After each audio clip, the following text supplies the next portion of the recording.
Looking at the motionless monster, they realized that the creature was not invincible after all. Just moments ago, the two had driven to the hospital to collect supplies. They needed to find medicine that could kill the monster as soon as possible. The hospital was now in ruins, and several dried-up bodies lay on the ground. What was worse, the first medicine cabinet didn't have the drugs they needed, so they immediately headed to the operating room. However, just then, the woman's compass suddenly began to spin. This meant the monster was approaching them. Without time to think, Jack immediately packed the necessary medicines and they ran out. But an accident occurred at that moment.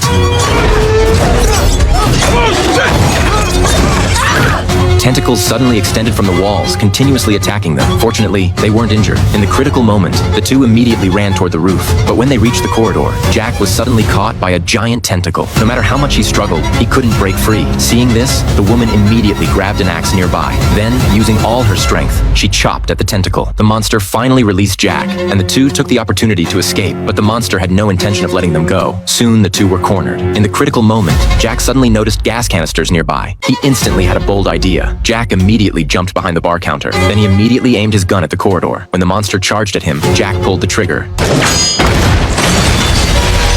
The monster was instantly blown away by the powerful shockwave. This made them realize that the monster could indeed be killed. The woman's hope was instantly rekindled. She believed she had found a way to kill the monster. The woman asked Jack to take her to the laboratory. Eventually, Jack agreed to her request. They immediately got in the car and headed to the laboratory. However, just as the two left, the monster from earlier suddenly awoke. Soon, the two arrived at the laboratory. Anna immediately applied a special liquid to the bullets, then loaded them into the gun and pulled the trigger at the monster's scales.